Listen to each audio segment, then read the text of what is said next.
We're going to give a couple of the stragglers a little extra time. You know, it's a Saturday morning for a lot of people, pretty early for some people. I know those of you um, in Europe and on the other side of the ocean from us, it's a little later in the day for you. But I'm on the East Coast, and we have a lot of people on the West Coast, U.S., that are 3 hours behind us. So occasionally they're a little bit late getting their coffee and getting started. Don't we all? Yeah, I have one waiting for me too.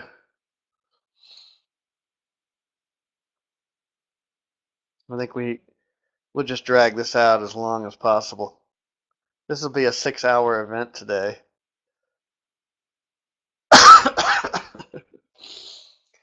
So, for those of you that are here now, couple of things. I have had this terrible illness, flu, whatever, for over 2 weeks now, and it has caused quite a cough I feel much better, but I'm still struggling with this cough. And so I'm going to apologize ahead of time for coughing into the microphone. I'll try to turn my head and not cough right in your ear. It kind of comes and goes, and it excuse me. Um, Sometimes you after you're coughing for a long time, you don't even realize you're doing it sometimes. So I'm going to apologize for that in advance. Um, Also, we have, I'm going to do a real quick presentation, and then we're going to get into the little training tool that I have to help you guys understand how we trade these divergence trades. While I'm doing this real quick presentation, some of it will be a quick review of what we talked about on Thursday. And again, I'm going to go through the stuff that I went over on Thursday very quickly, but I wanted to either give you a refresher or if you weren't able to see Thursday's event, kind of a heads up on what it is that we're going to be looking at when I start talking about the specifics of how we're going to trade the system, our trading system, with using divergence as a major part or a major tool of that.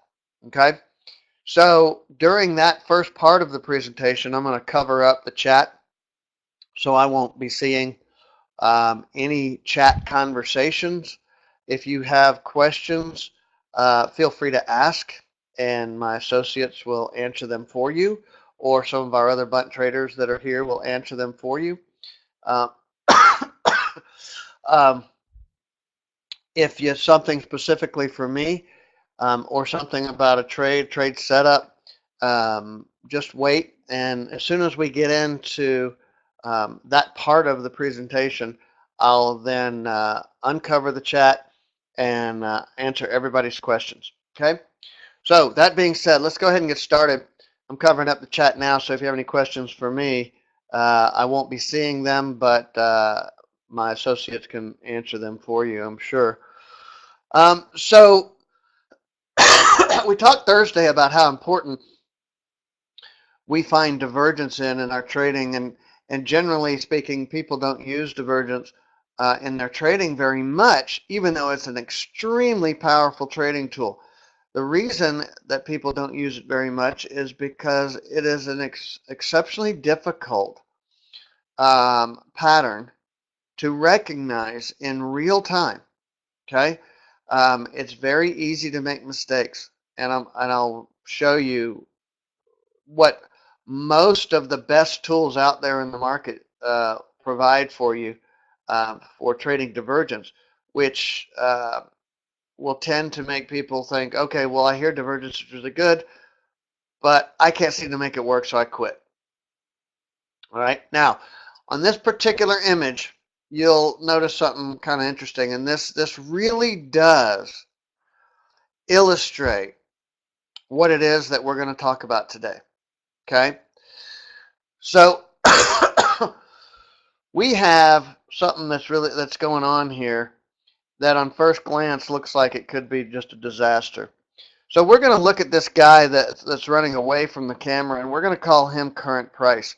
And he's running in his particular direction. However, it seems pretty obvious now that the momentum of the crowd has shifted. Oh, that's not supposed to be off the screen like that. Sorry.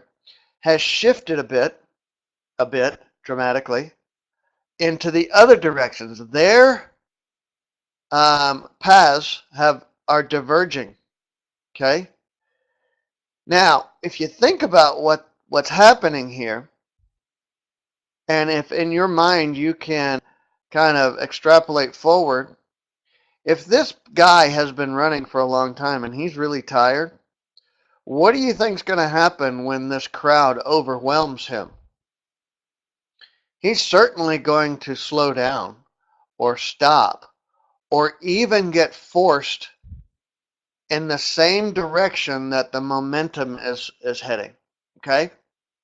Depends on how much strength he has. So, what we're looking for when we're measuring and we're looking for opportunities to take divergence trades, we're looking for an extremely strong flow in one direction. And we want to look at that flow. Why? Why is flow, when I say flow, you can say orders, processed orders, you could say the flow of volume. Um, just think about it as the majority people trading in the market, what the overwhelming sentiment is. Okay, so what we're reading is flow so that we can anticipate imminent exhaustion. You think about that guy running against that momentum. Now, if he just started, he might be strong enough to push right through that momentum of the other runners and keep going. However, if he's already run a marathon and he's just about finished and he's tired and he put everything he had into that marathon, and then that momentum overwhelms him, you know that he's not going to have the strength to continue to press forward. This is exactly what's happening in the market. This is what we're looking for. Okay? So we can't talk about trading divergence until we talk about the flow of orders being processed through the markets. Okay? We've got to understand that we're talking about processed orders, not orders that have been placed and using. A lot of times people think of orders as the level 2 data. You know, you look at the dome on your trading dome and you see the depth of market numbers, where you see those numbers changing, where people are kind of playing games, putting orders on, taking orders off. Okay, that's called an order because it hasn't been processed yet. All right, and they can do anything they want with it. Just like if you call Amazon, you place an order, you can cancel that order before the order is actually processed.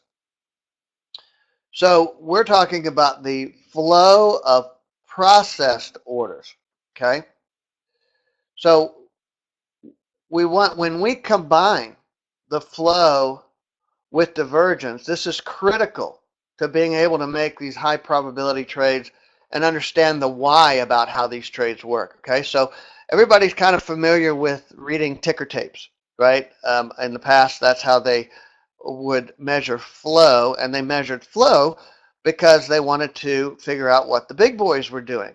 Okay, now we still have that ability today, but we've got the ability by using the time and sales windows to see the flow of orders that have been processed through the markets.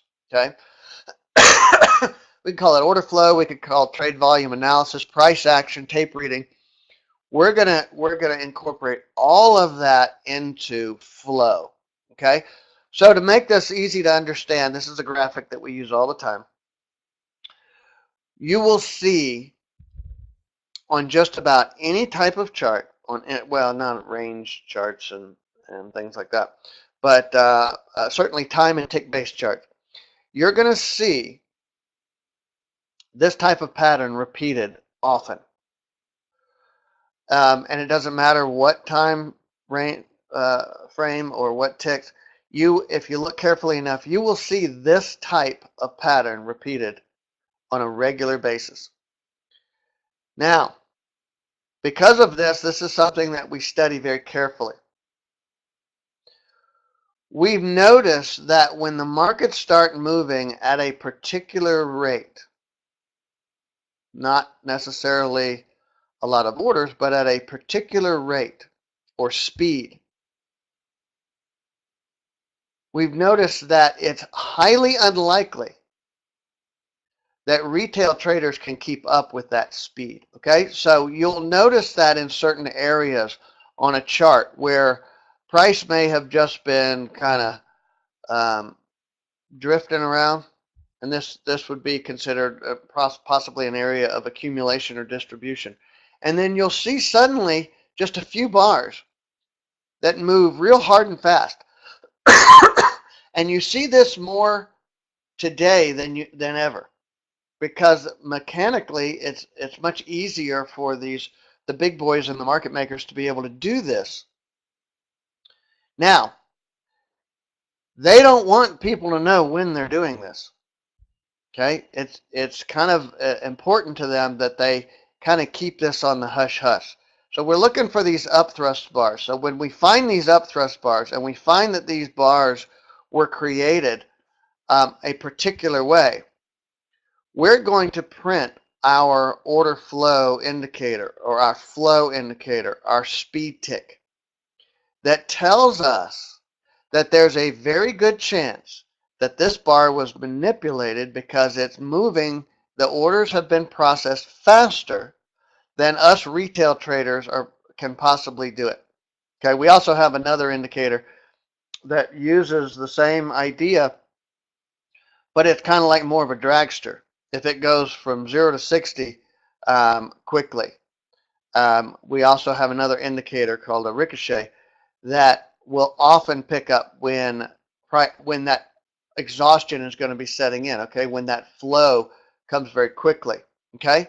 So what do we have going on here? What we have is the smart money that's setting us up to create opportunities for themselves, okay?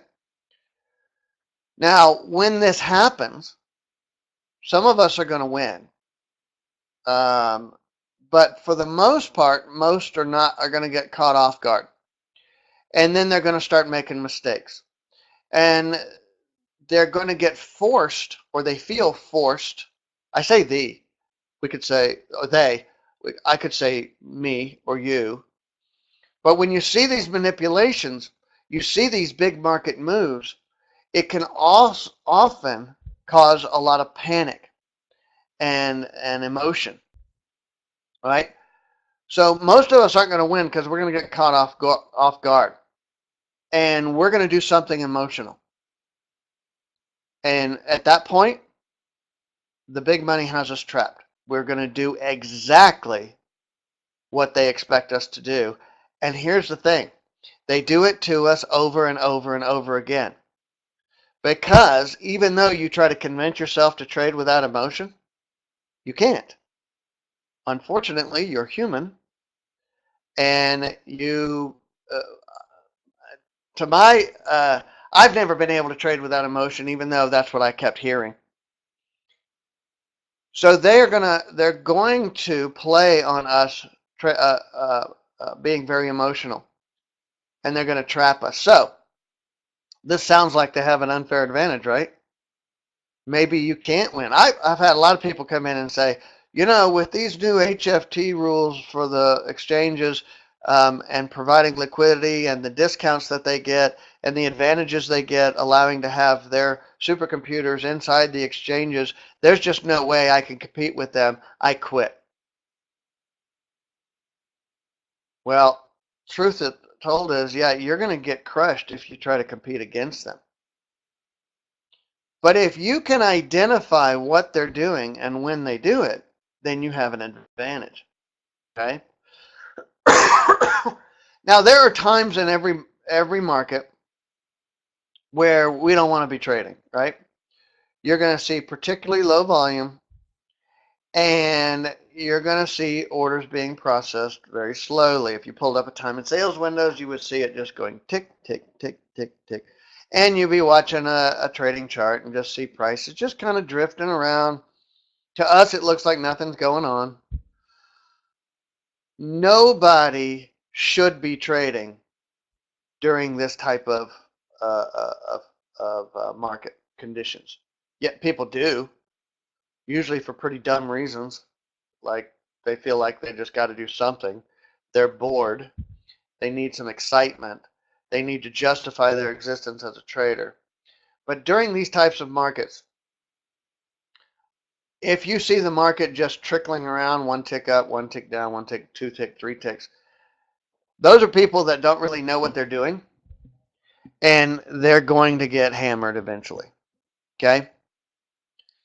So if you find yourself trying to trade in a market like this, you need to really study and think about why it is you find it necessary to be trading in such a slow market. Now, there are opportunities within this market, though, so this is why we show up. This is why we show up every day. Now, the market makers are doing this manipulation on very low volume. Because so many people are watching volume, they know that they're likely to be able to cover up their tracks if they keep the volume very low. But they can manipulate price if the low volume orders that they're placing actually get processed very quickly. And again, remember, their computers are most of them, the bigger boys, they have supercomputers inside the exchanges where their data is like right now.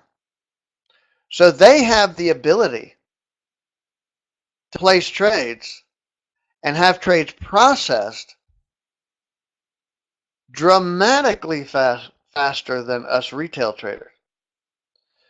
So rather than trying to measure volume, which we know they're going to kind of try to keep that low in order to kind of cover their tracks so people don't know what they're doing. If you watch the rate at which the orders are processed, that's going to tip their hand. So after studying that, you can look at a time and sales and you can see that there might be particularly low volume, but the numbers are changing quickly. Okay. This is our order flow analysis. This is how we came up with the speed tick. I decided I was going to look at how orders were being processed and how fast they were being processed. I was actually looking for something else at the time, but I noticed that there was an uptick in speed without there being an uptick in corresponding volume, but there was an uptick in the rate at which orders were being processed. Then I noticed that there was often an almost immediate pullback in price. Okay, so I had a theory and I sent this off to a programmer and I said, hey, can you build me a histogram that's kind of like a speedometer where I can visually inspect the peaks in the speed of the orders that were being processed. So he came up with this histogram down here, and then I could see wherever I had a peak, I had something happen. I had a peak and then something happened.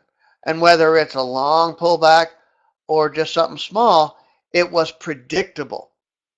Okay?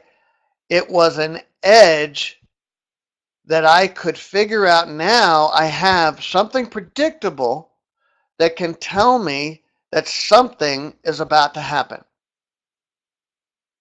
Now in trading, how big does your edge need to be? Most people think you need a huge edge because they don't like losing ever. So they want 100% chance that their trades are going to win. Okay, that's unrealistic. You have an unrealistic expectation. We only need a small edge that we know, and there's more small edges out there in trading than there are these great big ones that most people are looking for. We get a lot of people that hear what we do and they go, "Oh, somebody just posted something on a YouTube page not long ago. Oh, only 5 ticks per winner? Oh, no, thank you." And they're out. They don't understand that if you have an edge that you can exploit regularly with a high probability, there's no limits to your income. As long as you know how to do it and do it with the safest way possible. So we've got these measurable threshold levels where we could see that price would stop and turn. Okay, so this is how we developed the speed tick. We found out when the speed of orders were being processed very quickly, and it was unlikely that retail traders could place orders that quickly. So anything over that level had to be a price manipulation, right? So we print the speed ticks right there. Price has been manipulated. Sellers at this point started taking profits. Buyers that were in this start getting stopped out or start panicking and exiting. The demand overwhelms supply and price turns because the new demand for the new low price. Simple, simple, basic economics. Trading does not have to be as hard as we make it. All right? So that seems relatively simple, right? And it is. You got a better, quick understanding on order flow. Now, we've done events on order flow that last much longer than that and go into much more detail. And it's all about how much you feel that you need to know. All right? Again, need to know, how much you need to know. That's like knowing the manual for your car inside and out versus knowing how to make the car work. And you don't know what makes the car work. You just know how to get from point A to point B. So that's it then, right? That's all we need. Well, to be honest, there's an awful lot of order flow trading systems out there, and that's all they do. They just read order flow in order to try to identify high probability trade setups. But we don't just use order flow. We use order flow to help us understand where price is being manipulated, because if it's being manipulated, the manipulators are expecting something to happen. So we want to do that. We also want to start reading the potential for exhaustion. Remember, we showed you the runner, the flow, reading flow to anticipate exhaustion.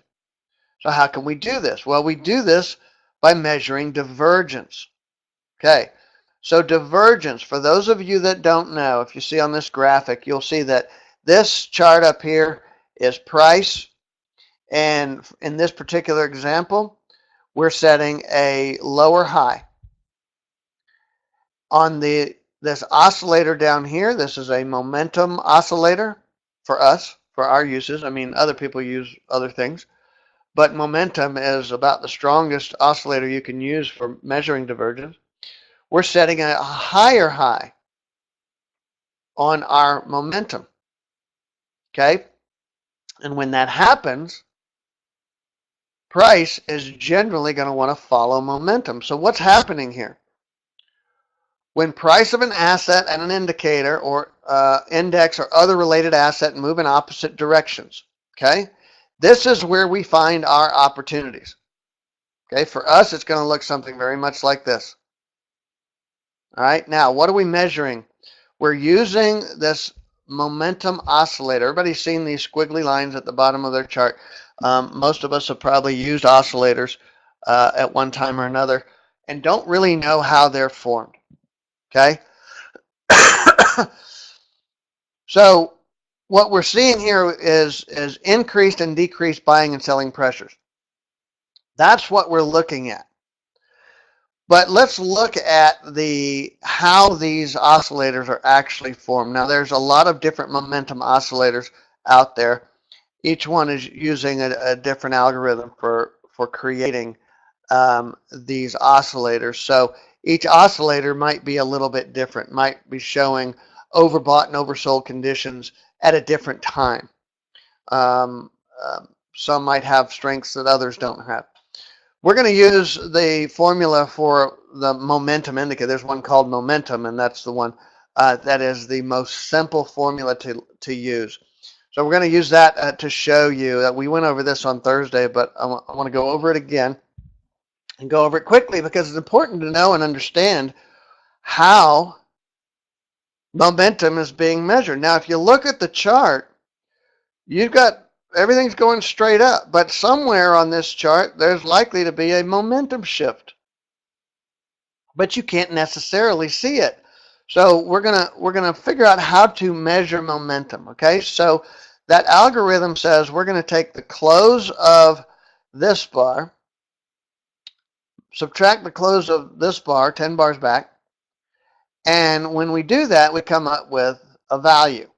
And we're going to plot that value on the chart. We're going to do it again. Take the close of that bar and the close of the bar 10 bars back. We get a new value. We're going to plot that value. Okay, we're going to keep doing that. We're going to keep gaining these values by simply a simple algorithm. And what happens is when we have enough plots, we end up forming this histogram. This oscillator. Okay? Now, when they don't agree with each other, that's when we have divergence. Divergence is when they get out of sync with each other. When they get out, now typical is when they're going to run together. Price and momentum are going to typically run together. When they're running together, that's time for us to sit patiently and wait because we know they're going to get out of sync. Another quick example. All right, you look at these, and this is a very simplified example. Let's say this is the slope of price, and this is the slope of that oscillator I just showed you. And you'll see that there's a pretty equal change of magnitude, and that anywhere along these lines, the lines are going to match up, and they're going to be in sync. So there's no divergence on this simplified graphic. Now let's take it and let's shift it a little bit and get it out of sync, where now you can see that they are not in agreement. Okay, the momentum has started heading north or in a positive direction before price. Okay, so this is when the relationship gets out of sync. So if your eyes, you trace this real quickly, you trace price with your eyes here, and you trace the oscillator with your eyes here, you might very quickly say, okay, well, those pretty much are moving together. You know, you've got this area here where price is just kind of bouncing around. It's just kind of bouncing around here. We got this hard drop, hard drop. Okay, we got another area where price is just bouncing around, then it drops. Okay, then it drops. This is up, this is up, this is down, this is down. Okay, all right. So no real divergence here, right? This is one of the problems that we have with actually using divergence, because on a glance like that, unless you're trained, you don't see the divergence here. You know, unless you've taken the time and spent an awful lot of time training your eyes to pick it up, you're going to miss it. So we look at this swing lows. Nope, no divergence here. Everything's running together. Swing highs. Yep, everything's running together, meaning that they're both sloped down. Okay, so everything's fine. You know, pretty much like what wait a minute. There is an area of divergence here that was easy to miss. Yet there it is. And if you're trying to do it yourself, you're very likely to miss that. Notice what happened to price right after the divergent condition. Price caught up with, turned at that point to catch up with momentum. And then it went back into running as normal, right? So a divergent condition is a heads up that something specific is about to happen. All right? Now, this is all you need to know about why to trade divergence and how important it is. When momentum turns before price, price will typically follow. That's it. So simple.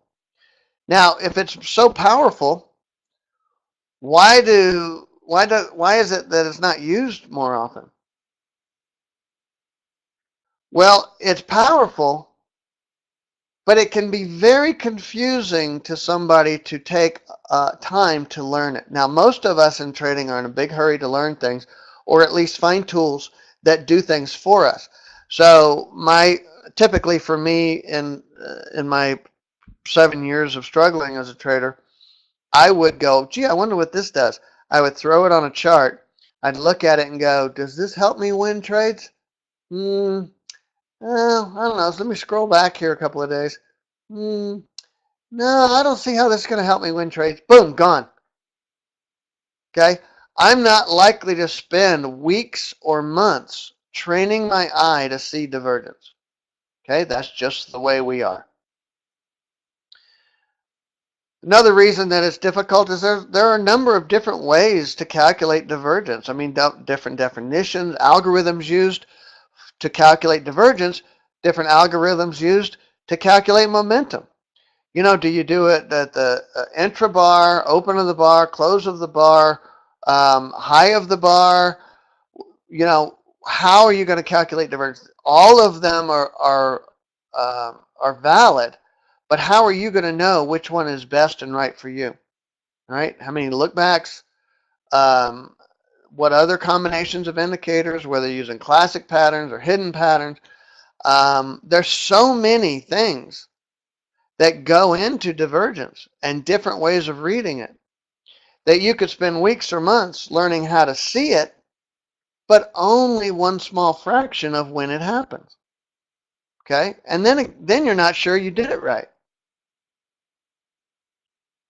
You may have something that looks like this on your chart, and because this is typically, if you go try to find a divergence indicator, this is what you're going to find.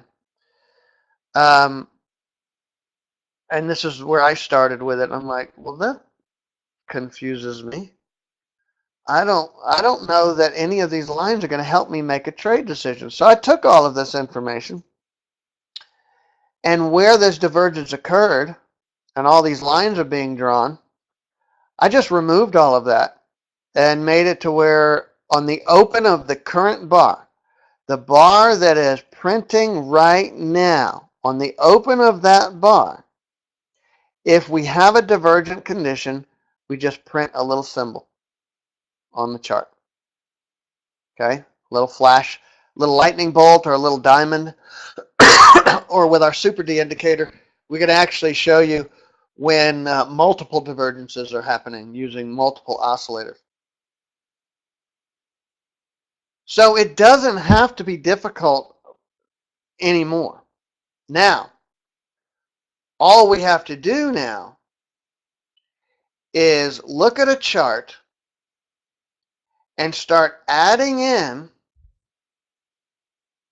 indicators that let us know that something specific is likely to happen soon. Okay, so we're going to add that sense of exhaustion. Remember, we talked about exhaustion. So we have our momentum indicator. The lighter it gets, the more imminent exhaustion is. Okay, because we know that this push can't last forever. It won't, never will. So as it goes on, as this momentum, this is what we call our momentum indicator. It's not based on an oscillator. It's simply to anticipate exhaustion. And then we have our overbought condition. Prints right here. We don't need that squiggly line at the bottom of the screen. Prints right on the bar that we have an overbought condition. Again, so we can determine exhaustion. Okay? Then we have a number of other indicators to help us identify when certain conditions exist. Okay? We call that our rock star setup. All right? And then we know exactly, based on this confluence of conditions, that we have strong exhaustion, a strong order flow on this bar, order being processed, that suggests this bar is manipulated, which means that we expect that they manipulated this bar for a particular reason, that they're trying to cause a reaction. Then we have two different divergence signals when this bar opened right here, these printed. That tells us that even though price is pushing this way and it's getting exhausted, remember that runner? This is that runner. Okay, he's running, running, running. This is that crowd heading in the other direction and about to overwhelm that tired runner. This is where we put on our trade right here. All right, you want to see it? You want to know how? I'm going to now uncover the chat. And let me stop sharing here for just a second. And I'm going to pull up our little tool that I use for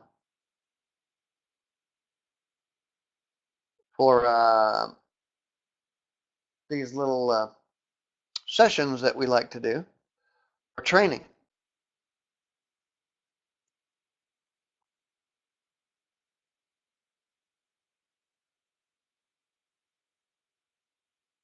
Any questions so far before we start on this? Yeah, they do, Steve. They work fine. Although I don't trade higher time frames, I find that the higher time frames were a good idea before these supercomputers were able to take advantage of us. My assumption is, what's going on here? It should have started sharing. Of course, I test it before the event starts and everything works fine, right? So why do you, the question for me is, yes, they do, but why do you want to trade higher time frames? Better opportunities?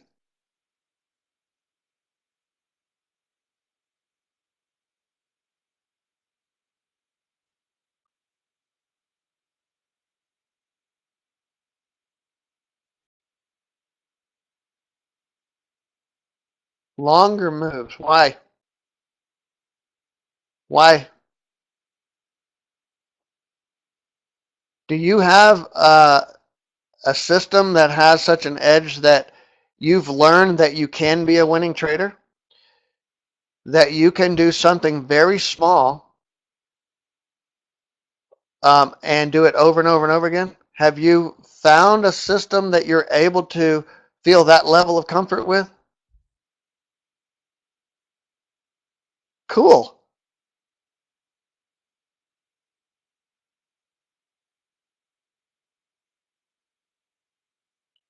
Most people have not found that level of comfort and confidence trading in higher time frames. The longer you're in a trade, here's the problem, Steve, that a lot of people have, and maybe you don't. Maybe you have. Maybe you're beyond this in your trading, and that would be awesome. One of the problems is the longer you're in a trade, because of these manipulations that we've been talking about, the more speculative that trade becomes. You know these market manipulations are happening, and they happen really wicked fast, right? You could be just marching right along in a trade and whammo, you've seen it happen. It happens every day, all the time. These market manipulators come in and they screw everything up. And here you were in this trade for hours trying to squeeze out these extra ticks. And the longer you're doing it, the more likely it is that emotions start to make you nervous. Okay, you start getting excited, you start getting scared. So the longer, and this is my experience and the experience of an awful lot of people that have traded with us, um, is that the longer you're in a trade, the more likely it is you're going to screw it up, or that the market makers are out there going to try to take your money from you. The longer your money is in the, I am going to explain that, Charles. The longer your money is in the markets, the more likely it is that you're going to lose it. Okay. Yeah. Yeah, you certainly can. You can burn it on any charts. But yeah, the longer you're in a trade, the more speculative. The longer you're in a trade, and even though you're trading a trend, and the people that are trend traders got into trend trading because they believe that trend trading is safer. But the longer you're in a trade, the more speculative and the more dangerous that trade becomes. Why? Because you've just thrown your money or your chum out amongst the sharks. And they're just leaving it there, hoping the sharks don't come take it. Well, if your money's in the market, there's a real good chance there are people who are better than you at these long-term trades or at these long trend trades, and not necessarily people, but computers who are setting you up for this huge disappointment. So the longer people have been using computers, the better they become at programming these computers, the more ability they have to operate within the exchanges and the new rules that the exchanges are making, the more likely it is that if you're looking for these long runs, you're going to be very disappointed. Last I heard, it was close to 70% of the liquidity. Doesn't mean of the amount of time in the market, but a lot of the orders processed. That was the last I heard. But then again, you don't know. I don't believe news that much. Whether what it was I heard or read, I typically don't believe all of that too much. However, I do know it's happening, and you can prove that it's happening. So I don't know what percentage, but yeah, it's a lot. It's absolute a lot. But again, we're not talking about necessarily about time in the market. We're talking about the volume of orders processed, because they can do 50% when they were actually only in the markets for just a few minutes a day. I use a 1 minute chart. I teach people to use 1 minute charts. Yeah, we trade the HF. We need them, Graham. If they change the rules about HFTs and how they operate, I'm going to have to either quit trading or find some other way to do it. Because we absolutely need these manipulations to happen so that I can identify what's likely to happen next. Okay, so everybody's looked at this this chart that we have here, this little information that we have. We've got several ways that we read flow, several indicators that we use to read flow so that we can anticipate exhaustion. That's really all we're doing here.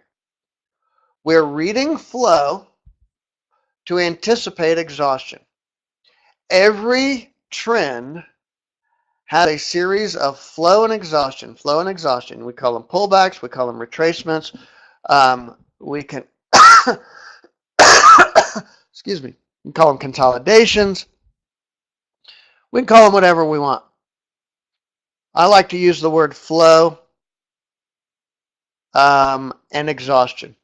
It's easy to understand that way. So here's what we're going to do. We're going to create some scenarios to teach you what we do if you don't already know. Okay? So I showed you. Now, this is a little tool, okay? So this is a graphics tool I use for this. Okay? So if I put on a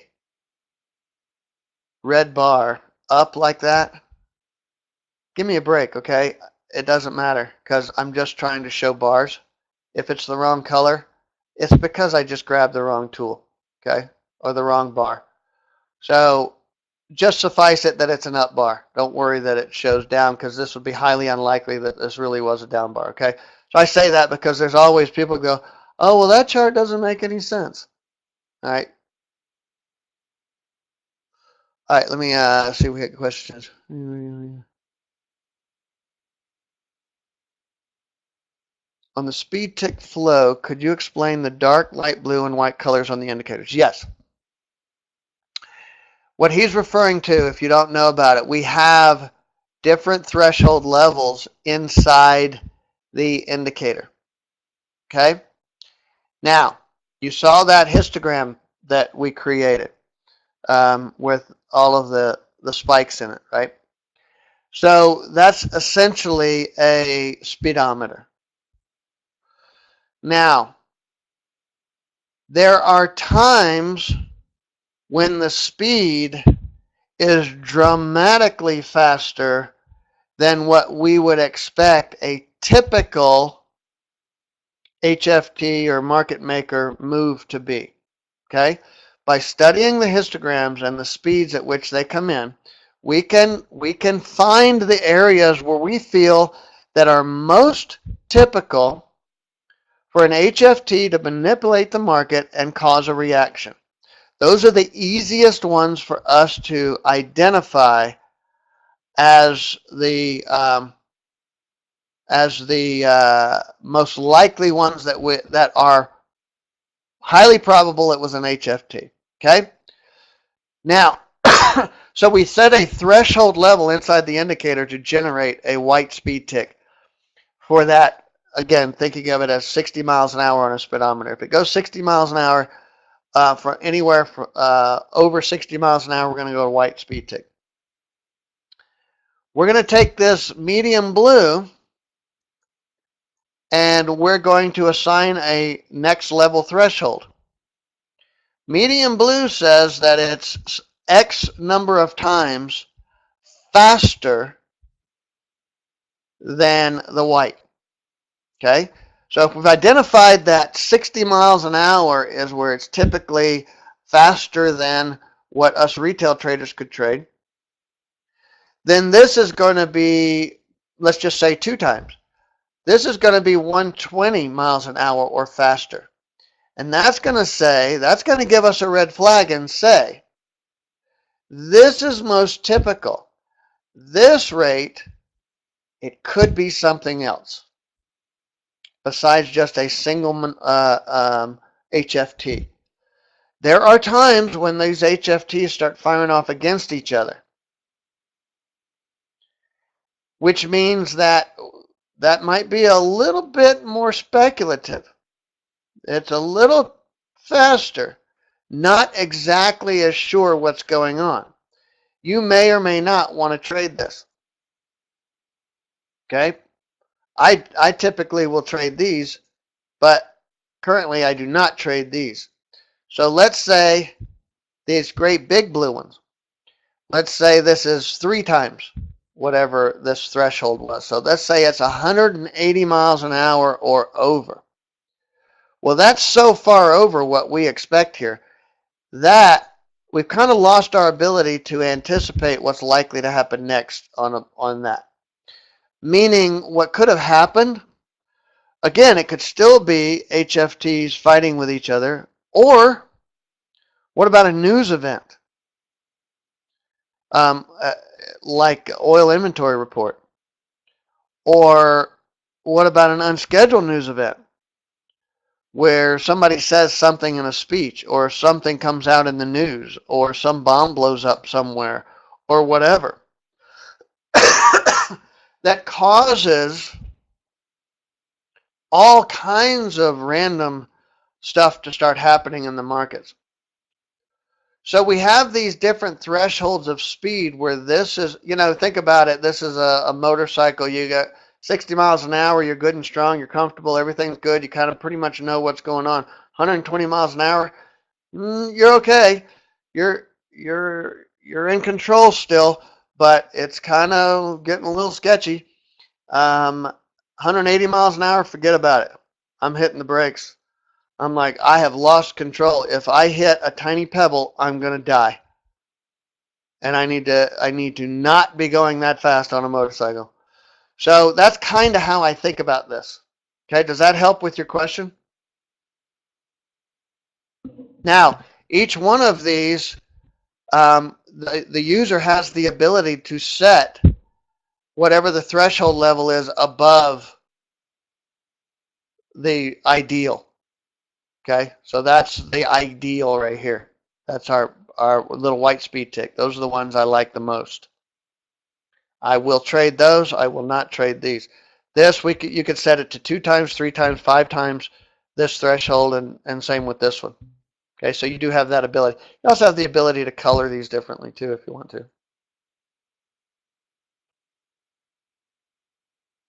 All right, so those are our speed ticks. Very, very important indicators to us. That's our trigger. That's what's going to generate a trade for us. So let's look at this, and let's say this is how the market's running.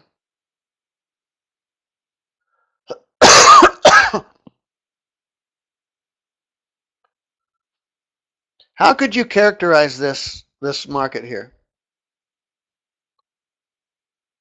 What would you say about it? Anybody? Consolidation, that would be good. Would this be a market that you would want to trade in?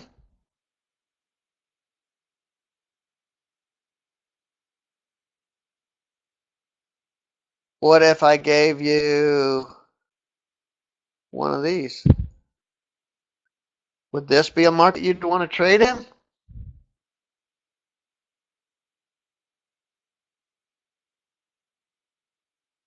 Why not? Got a speed tick. Everybody in the pool. A speed tick, as well as all of our other indicators, I need you to understand. You know what an indicator is? Tell me what an indicator is.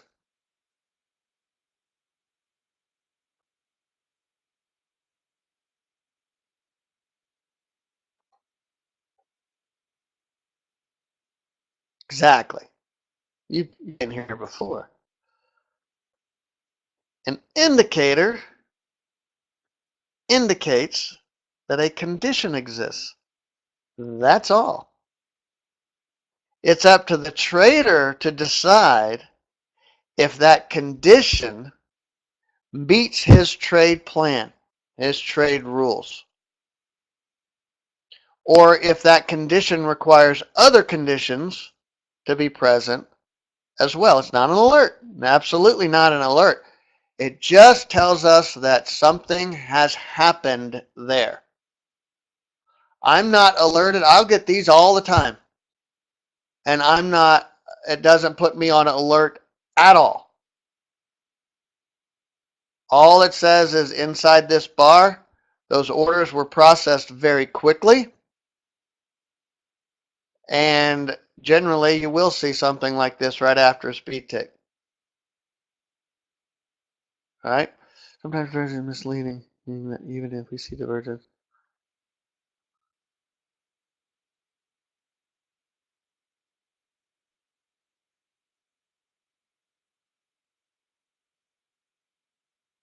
There's no such thing as an invalid signal. No, our flash indicator will not provide an invalid signal. It doesn't, there is no such thing with an indicator. Guaranteed not to give you an invalid signal. What would an invalid signal mean? An invalid signal means that it was wrong. Divergence occurred. So that's not invalid.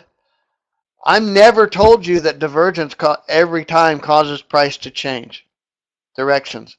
It's likely, but nothing happens every time in trading.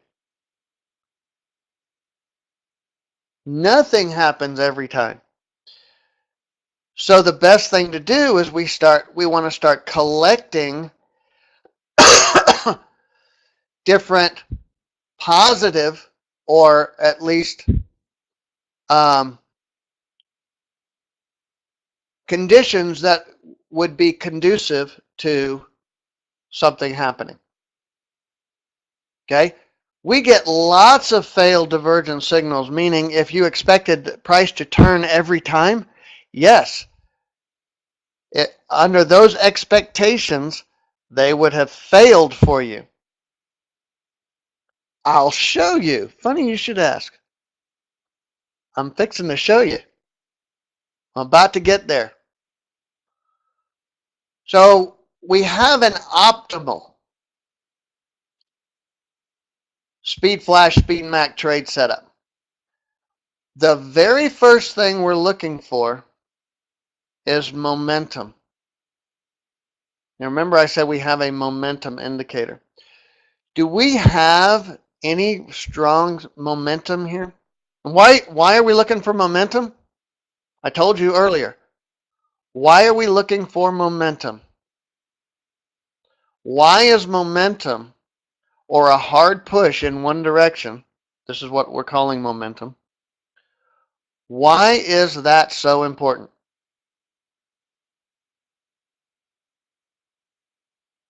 Pretty simple. Momentum cannot and will not ever be sustained. Right. It will not last. There is always exhaustion. Exhaustion, not extortion, exhaustion. You're close. Exhaustion is the very first sign. The potential for exhaustion is the very first thing that gets my attention, that causes an alert to me when I start trying to decide if I'm going to qualify a trade. Now, right in here, I still had some indicators, right? I still had some indicators that were suggesting that certain conditions existed. And I could actually have even had something like this. But would I have traded that? Those of you that know me, that know my trading, that know every trade I take and watch me all the time, would I have traded this? Nope. Although I get a lot of people all the time saying, hey, why didn't you trade that? The indicators are there. Because the very first thing I need wasn't there. So yes, I had an indicator that this was going to happen, but it does not meet my trade criteria for a trade setup because I need momentum first. So what do I want to see? I want to see a strong push like this. I did. I said alert. I actually said that because of what you said earlier. Now I am on alert. Let's say I'm not alert, I'm not panicked or anything, but here's where I'm going to come on the microphone and I'm going to say, I'm watching whatever instrument this is. We'll just say it's the YM. I'm watching the YM because I've now broken out of this channeling, this range. We've broken out of it and we're pushing hard. And I may come on the mic, or I might wait until I see this bar. and come on the mic and say, excuse me, that not this one. Well, those of you that know our trading would say, oh, that's a trade. Um, so I'm going to come on the mic and I'm going to say, okay, nope, I'm not going to say sell there. But I am going to say certain conditions exist that cause my attention to be drawn towards this instrument. If I have time, and I usually do, I will start telling the people in the room. They go from black to white. Again, these are user definable. This is how we use it in the trade room. You could have it go to any color you want. Now, this is a simple, easy little tool to just help people identify, so that if they're using like a check off procedure for qualifying a trade setup, they can go, yep, step 1 is in place. I can check that off, and now I can look for step 2. Step 2 may be, what the heck happened to this? Got all crooked.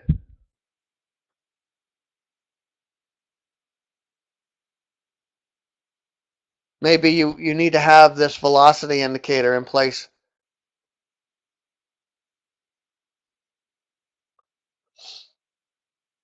Step 3 may be this obos, this other potential for exhaustion. This obos, this overbought condition. Okay? Now,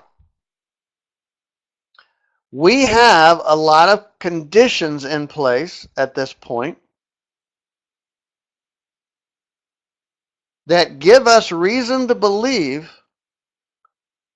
that a pullback is likely.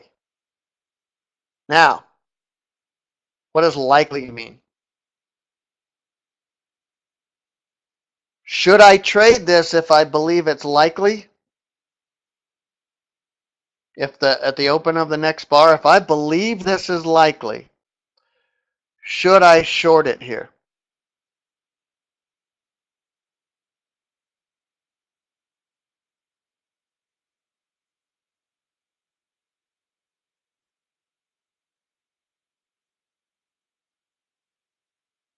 Why not?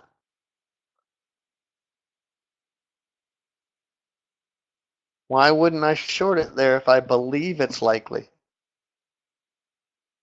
Well, you're jumping ahead there, Rich. I want confirmation for sure, but we're not at a point where we could. That's okay. No, I like it. I like that you said that, because I know that you actually have this pretty much figured out. All we have is conditions that exist. I have no rules to enter a trade here. I have nothing to tell me that this is a good place to trade based on my trade rules. Okay? My job as the trader here is to execute my trade plan.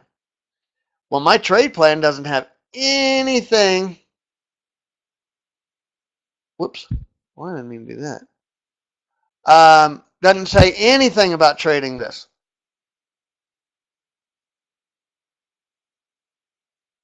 So I need a trigger. Well, what's going to be a trigger? Remember, right now, all we're doing is we're measuring the potential for exhaustion by reading order flow.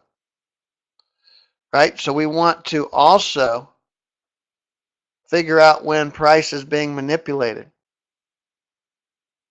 That's very important. I'm going to delete this because it keeps getting in my way. So it's very important that we have a trigger to get us into a trade.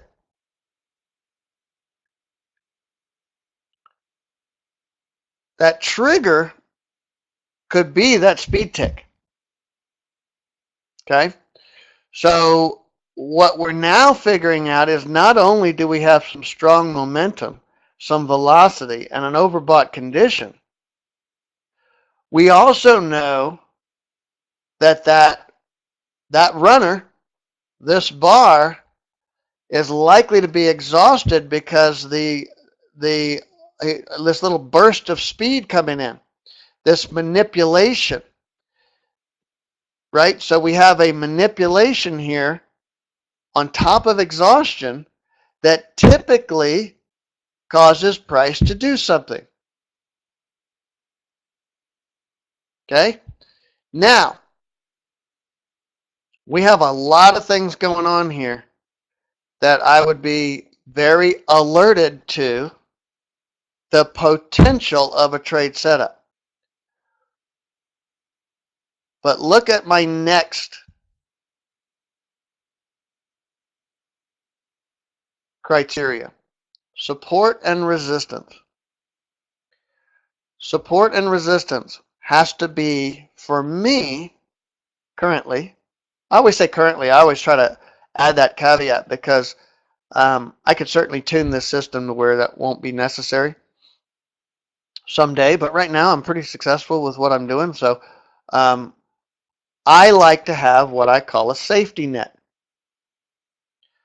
Support and resistance behind my trade helps me in the event that trade wants to go against me. So let's say I have a speed tick trade, speed tick setup. I run and I slam into this support or this resistance line. And then the next bar opens right below. Well, I've got everything I need here to place a trade short.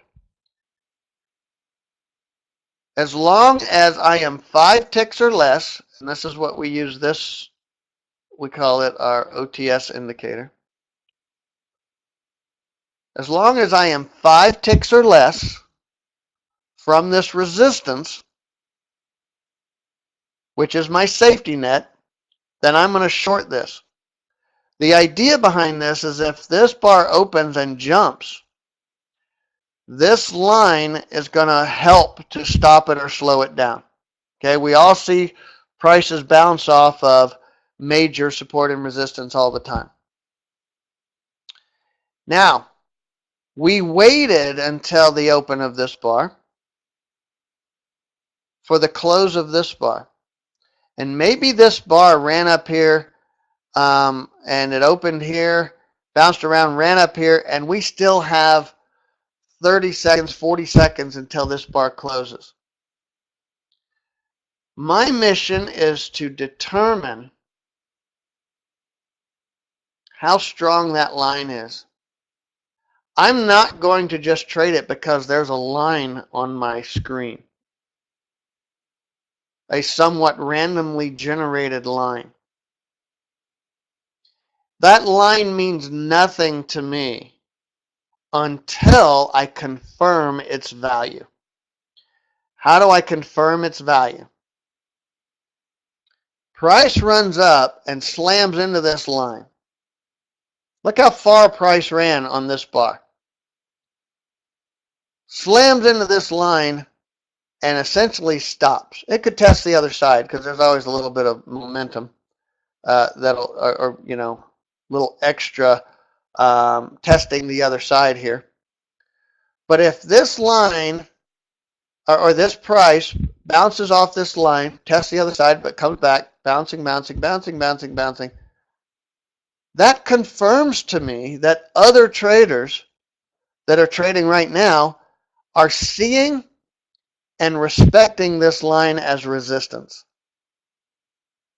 That's a big deal. Because then when price opens below, I have at least some sense of confidence that this line still has value.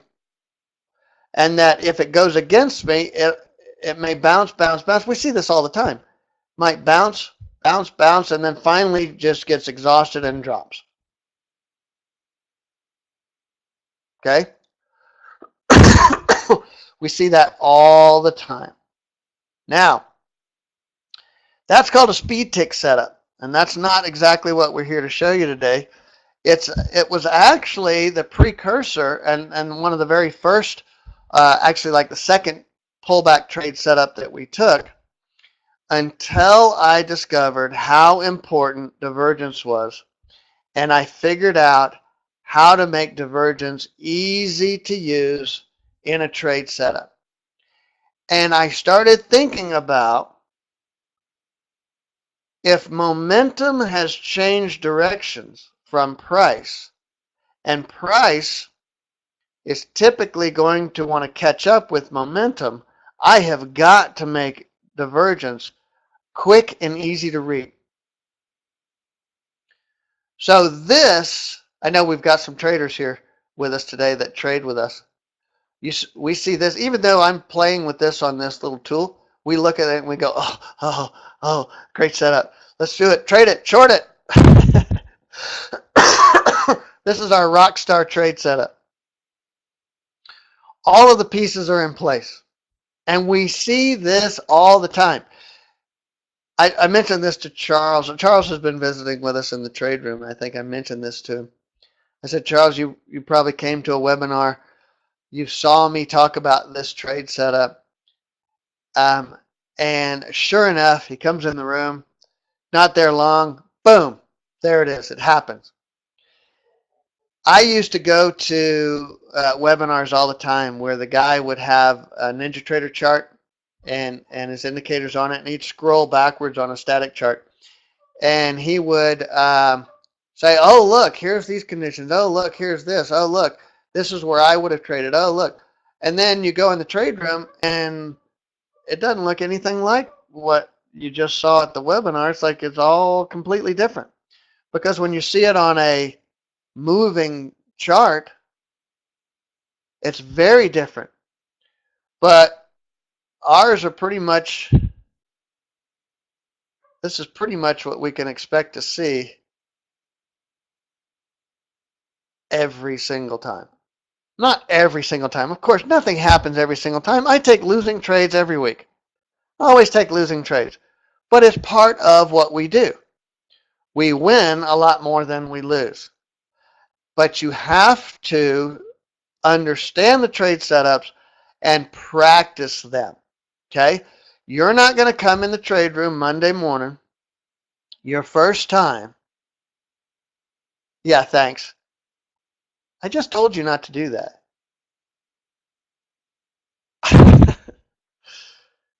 Don't. There. Oh. There. That help? You happier?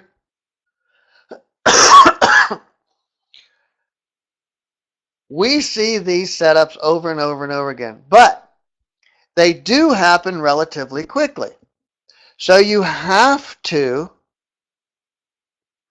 practice. You have to be adept at seeing when this happens. Now, any questions for me so far? Okay, this is our speed tick. This is our bread and butter. We enter these trades with extreme confidence, and I promise you, we all take losses, right? Every day in the trade room, not necessarily every day, but every week, we all take losses because there is no perfect system for trading. But I promise you, every time we take losses, we're kind of surprised because this works so well so often. We're kind of surprised. Now, the better you get at this, the more confidence you're going to have at this. Just like we do when we do see take a losing trade, we're like, wow, that was surprising. Oh no, the color has nothing to do with hitting support. The color has to do with the fact that it is overbought. You familiar with the overbought, oversold? When price is on an oscillator, a momentum oscillator, and it exceeds the extremes, the high and low extremes of 75%, 25%, or 80-20 or whatever, that's when it gets overbought or oversold. So instead of using an oscillator, we just print it right here on our on our chart. It changes color as soon as that condition exists. So during the life of this bar probably started out looking like this bar, and then the instant price crosses that extreme, this changes color.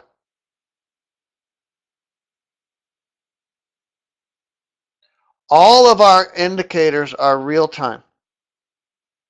The instant a condition exists, we print it. Now, that has caused some anxiety with the developers at NinjaTrader, because we do things that they never intended developers would do. Everything we do is measured on every single tick. That puts a load on your processor. Yeah, that's a good question. So here's the answer to that. Very first thing that I would expect you to do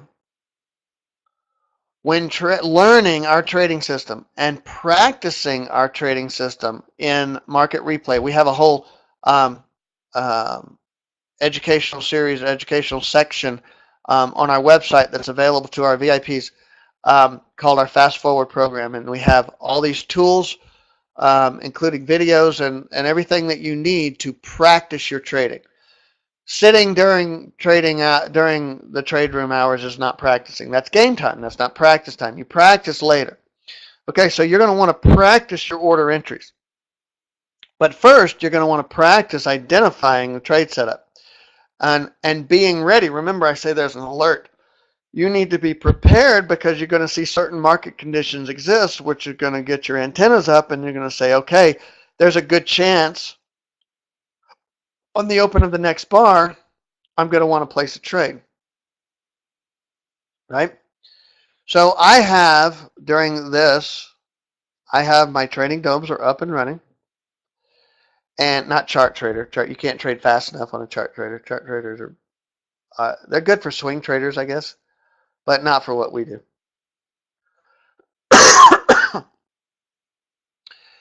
So I'm going to anticipate, as this bar closes, I'm going to anticipate the open of this bar.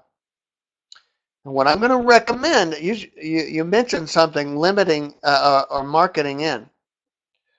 Well, if I market in here, what's the first thing you think of if you market in? What's going to happen?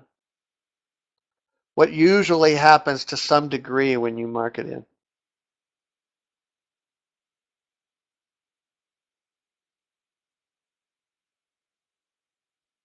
Yeah, it's called slippage.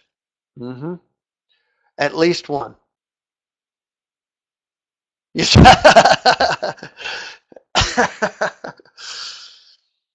Very funny. So you're likely to take some slippage.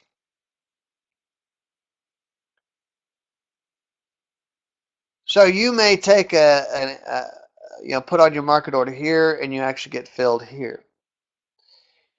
So what I recommend for people that are learning, we actually have a mentoring program, and we teach people how to enter in the mentoring program. But we definitely want to recommend that while you're learning, first of all, you're learning in sim. You don't trade with real money. Second of all, you're going to learn by placing limit orders. Okay? The worst possible thing that can happen to you in a limit order is that you don't get filled. But that's not what you need initially when you're learning how to trade this. You want to get your orders placed very quickly and get in the queue as far up in the front as you can. Okay? So you want to practice with limit orders. Now, that being said, over time, as you become very proficient, as you become very confident, as you become very conditioned to do things when certain market conditions exist, you're going to develop some skill. And those limit orders that you couldn't get filled because you were a little too slow, you're going to start getting filled on. Now, at that point in time, it's up to you to decide if you're willing to take the slippage that you can take on these very small trades. Remember, we trade very short, very small trades. I'm looking to make a little bit of money and put it in the bank and then go sit and wait and wait and wait. Boom, take a little bit of money, put it in the bank and sit. And I want to do it as quickly as I can. I want my money out of the markets as much as possible. The safest place for me, the lowest anxiety, the least amount of stress is when my money is safely tucked away in my trading account. If it's in the markets, I'm in danger. All right, so I want it out quickly. In order to do that, you got to take small, quick, easy trades. But if you think about it, we're like piranhas. We go in, we get our bite, and we go out. Get a quick bite, go out. Now, you do that for a while and you watch your account grow a little bit. Your account grows to a certain point. You say, okay, I'm getting pretty darn good at this. Instead of one contract, I'm going to now trade 2 contracts. And you do that, and you keep getting better and better and better. It's like becoming a specialist and a medical specialist, right? You learn something and you know something very specific, and you know it better than anybody else. And that's what the practice takes. So you can transition from limit trading to market orders, or like I do a series of both because I'm very proficient, as you can imagine. I've been doing this for a lot of years, and I practiced an awful lot of hours, and I can place trades without thinking. You know how you can get in a car and drive from point A to point B without actually thinking about all the different things that you do to get there? I can do that. I teach other people how to do that, or at least we give you the tools to be able to do that in our VIP program. All right, so practice. First thing you got to learn is, do you have what it takes to be a winning trader? Not do you want to be a winning trader? Can you be a winning trader? A lot of people have been trading for 10, 15, 20 years and have never once been able to prove to themselves with proof that they can win on a regular basis. Like, I don't know, 10 days in a row or 20 days out of the month or whatever.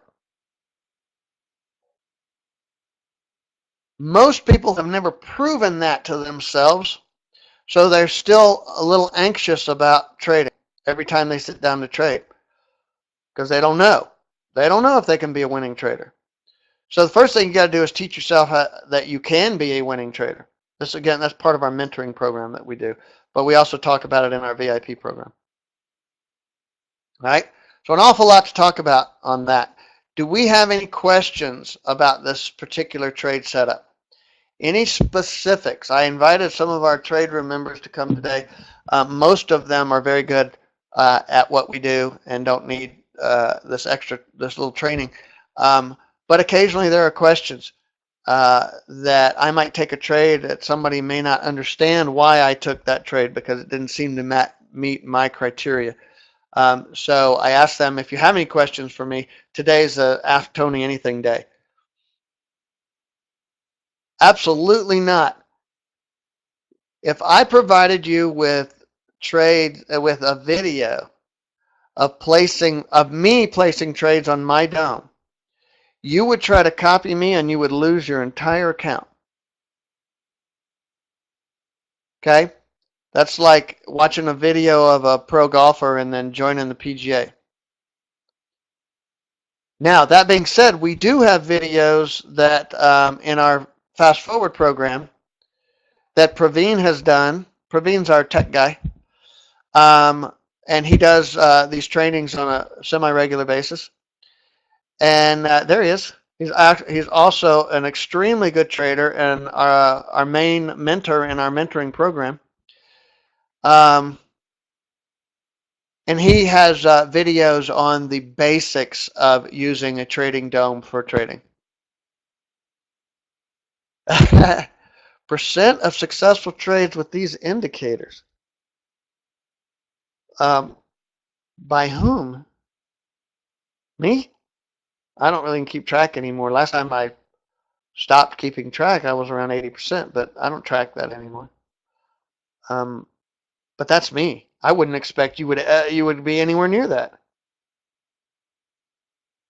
Not initially, not without practice.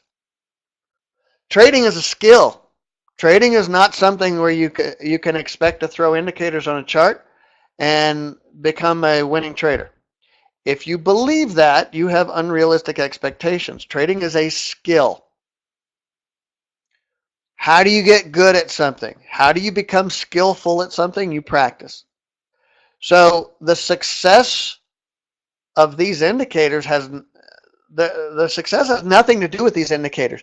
If you put all these indicators on a chart, I expect tomorrow, and you did it tomorrow, I would expect you would have horrible success. Your rate would be terrible.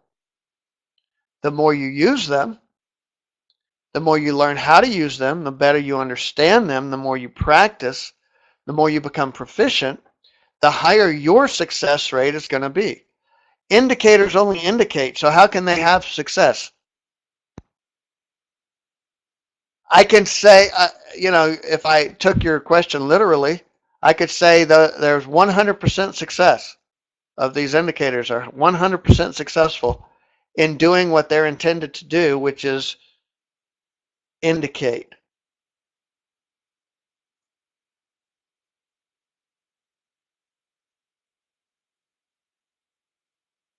I am restarting futures again with a relatively low balance. Yep, that's very, very common. A lot of people start with a very low balance. I cannot trade CO, but can trade NQ until I rebuild my account. I want to invest in the best single indicator that will work standalone by itself.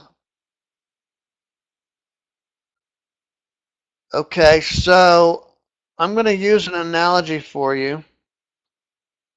I'm good at these analogies. If I got a question, I think Dipti is how you say it. So you're at home and you've been inside all day. You haven't looked outside. You're not really sure what is going on outside. But you're trying to decide whether you need to take a jacket with you or not. What's the best tool?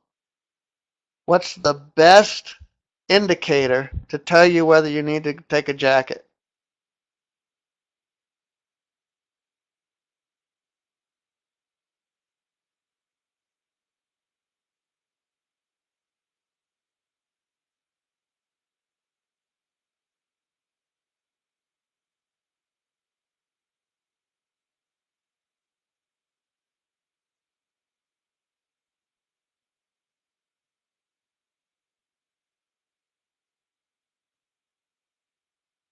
The best indicator that most people use is they're going to say temperature.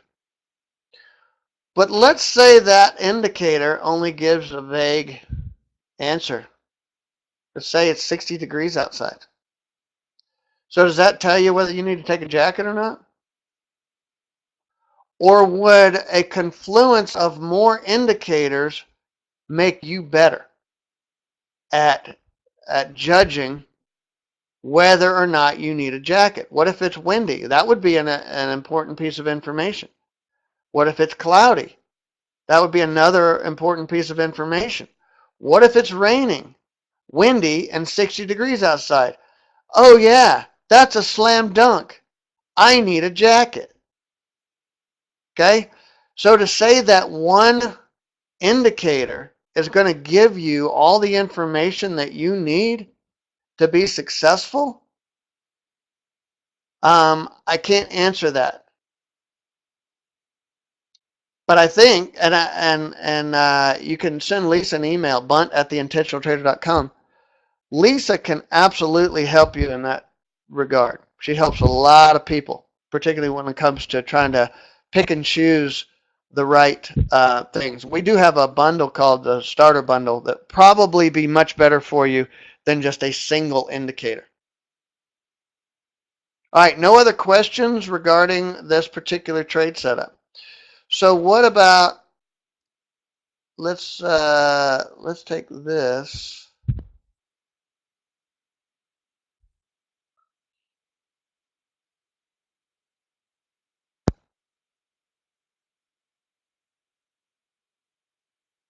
What about that? Am I trading that?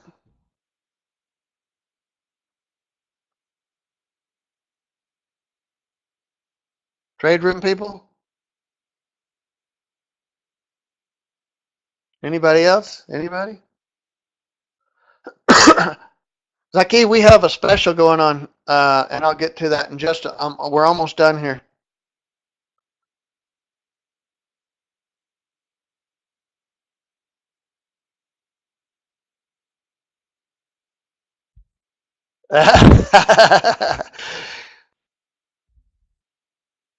So let's see, Rich and Nick. Good to see you, Nick. Did Brandon say no? Steve says yes. Pierre says yes. What am I looking at here?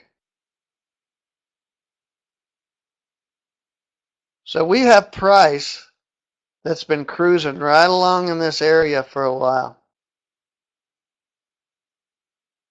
Now, I want you to recognize something. Even though I know you guys have said no way, you guys see me trade this all the time. We had 3 strong bars down, 4 strong bars up. For me, I'm going to trade this. I'm going to trade this. For you, that's up to your risk tolerance levels. I would say most of you would not, because this we don't have this real strong potential of exhaustion over this time. This is the question I expected somebody to ask, because this is the one that I will generally trade in the trade room, and people will go, huh? We're usually going to see something like this on there too. This is our talked about on Thursday.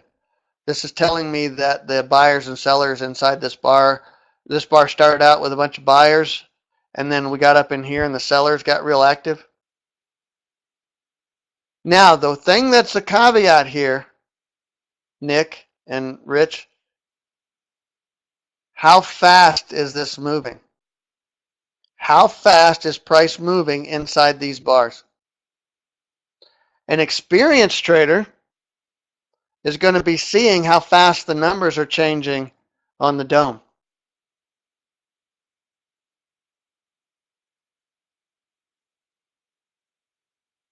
Yeah, I know. I'm not saying you're wrong. This was I was just expecting, and I planned this so that I could go over this, because I do take these in the room, and it does catch people off guard occasionally. Not most people, because people know how I trade now, but they're looking for this. Wait, I don't see the momentum, because look at this as channeling, but I'm looking at this hard drop, this reversal, and then this hard push back up. Okay, so for me, and I have this very specific setup in my trade rules. And I can go to my trade rules and pinpoint this specific trade setup. So yeah, I will trade this, but I will not recommend this. Not without knowing that you have the skill and experience that I have, or at least you've gained enough skill and experience to be trading this. This would be a trade setup that Praveen would, if it was one of the traders he was mentoring, he would probably smack him around and say, absolutely not. Not until you get further along in the mentoring program. We don't allow this type of trade setup. Tony trades it, but beginners should not trade this. Yeah, this is our what we call our pullback alert. You familiar with volume spread analysis, Steve? Another very difficult um, um, trading style to identify, right? If you're looking at what most people have out there for reading volume spread analysis and for trading volume spread analysis, the best one out there, I believe, requires they give a 3 or 4 day training program to teach you how to read and use volume spread analysis. We boiled it down to, again, a heads up display indicator. It's a dot that says you may want to know and understand volume spread analysis and everything that goes into it because it's fascinating. It's a lot of fun to learn about. Or you might want a tool that just tells you this particular volume coming into this bar usually causes price to do something. Okay? So we can provide you a tool that gives you a whole bunch of information, or we can provide you a tool that says, at this point, price usually does something. And that's what the dot is, essentially. If you send us an email at bunt@theintentionaltrader.com and ask for a video replay, one of Lisa or Connor or somebody will find that link for you to a video that's on YouTube. Got about 50,000 views on it or something that we've done on volume spread analysis, on applied volume spread analysis. Or you can just go on YouTube and I think it's called applied volume spread analysis. We'll explain it much better.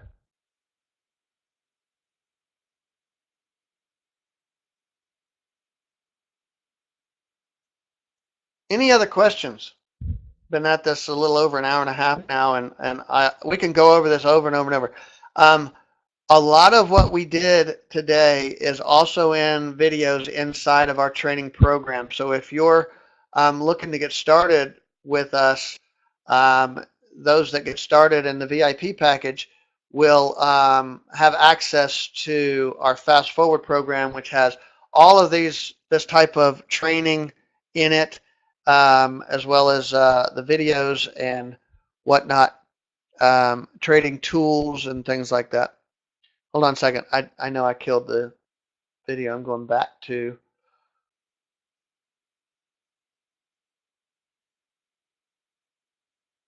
this screen. All right, so this is also our YouTube Trade of the Day videos. This is a link to our Trade of the Day videos.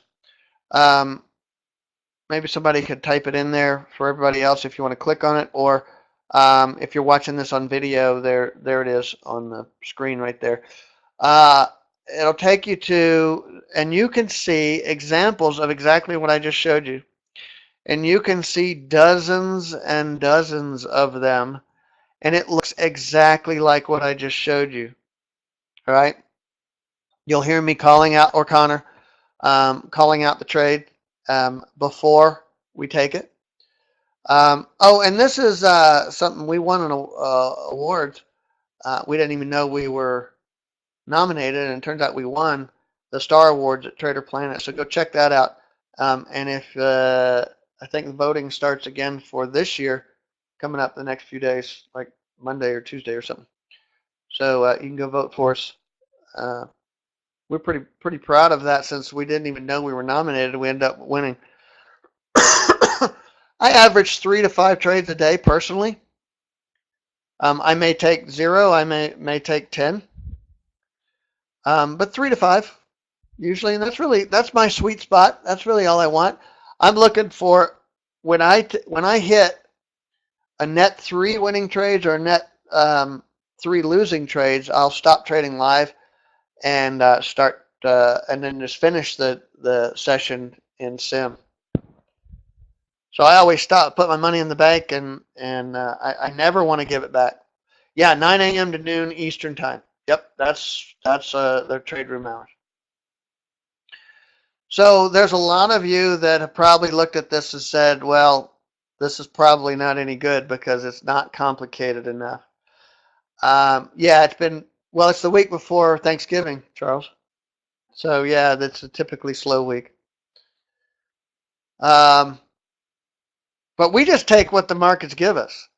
We can't make up trades, right? The markets are going to give us high probability trades when it's ready. So we could sit all day and take no trades. Very common, because that means the market's not working in our favor. Chances are it's not working in anybody's favor because that means that it's probably channeling, right? So we have a system that keeps us out of slow markets, which is what most traders have a struggle with. Usually somewhere around 10, 10:30, you haven't taken a trade, you're going to take a trade because you just feel like you need to. You got up early, you got ready, you sat down, and you've been sitting and doing nothing. By golly, I'm going to take a trade because I need to make something happen. That's pretty standard. So those of us that are bunt traders, we know that it doesn't have to be complicated. Just a confluence and a few simple rules and lots of practice. That's all we do. That's it. It just doesn't get much easier. And I promise you, I've been out there and I've done all the other systems, and they are. You know how easy it is to make a system complicated? Most of you probably do. It is very difficult to create a simple trading system. But that's exactly what we've done, and we're constantly trying to make it easier and easier. Watch your emails for an announcement in the next, I don't know, Lisa, Connor, I don't know, couple weeks, maybe, I hope. All right, so we have a free trade room trial. And, well, here's the key, Charles. How many were winners? We could take double the trades, or we could just take fewer trades.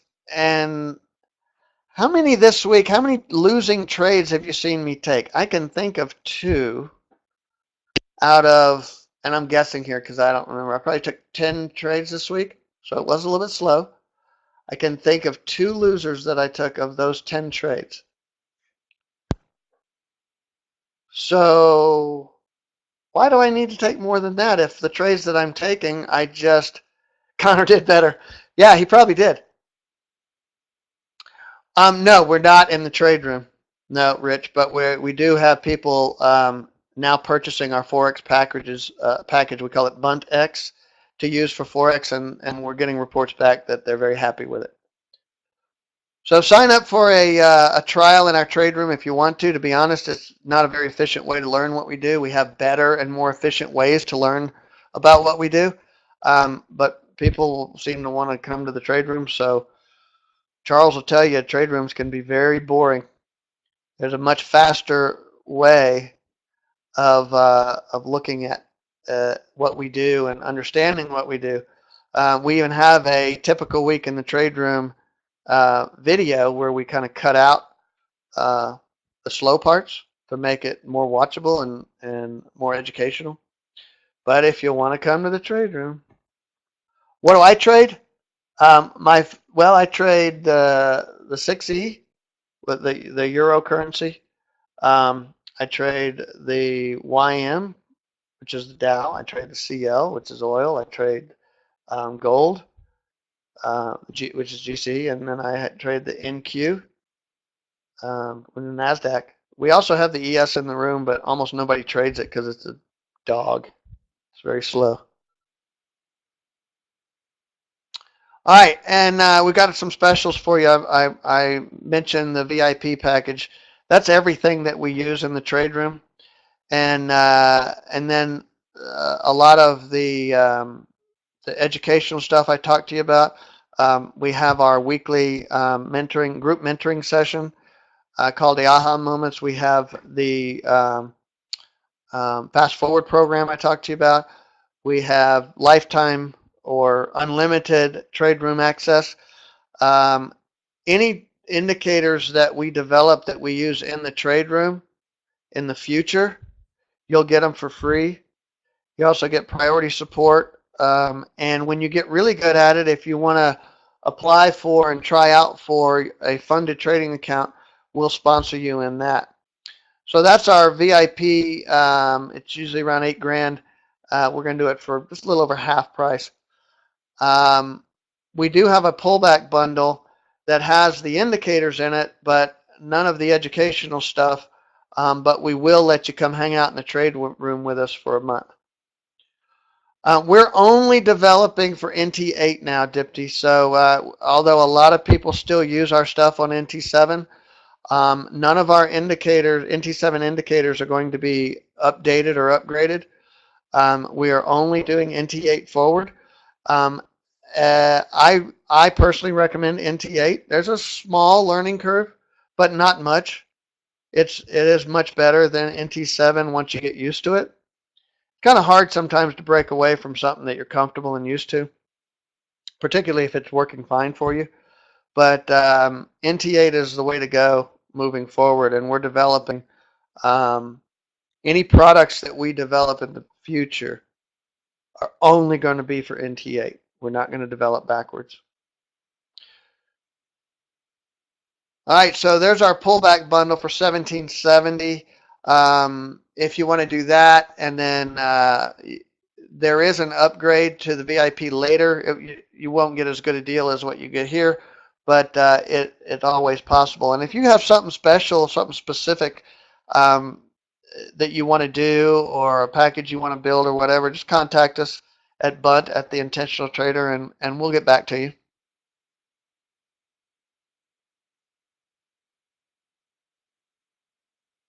All right, any other questions? Excellent. Glad you learned a lot. Oh, yeah, there's the specials page. I keep forgetting to put that on the slide.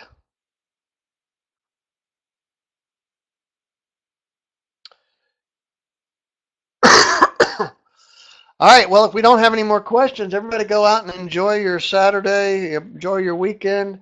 Hopefully, we'll hear from you over the weekend or first part of next week, and we can get you signed up and started bunt trading with us.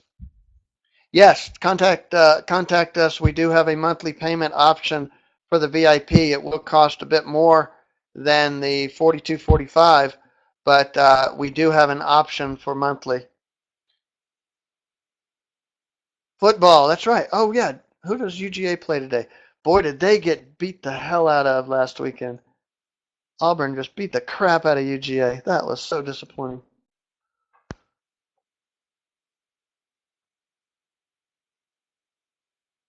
I think Kentucky, is it Kentucky today?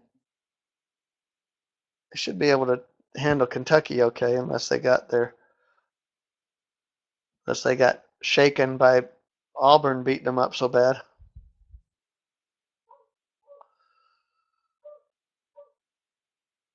All right, everybody. Well, I'll look it up, Steve. Thank you.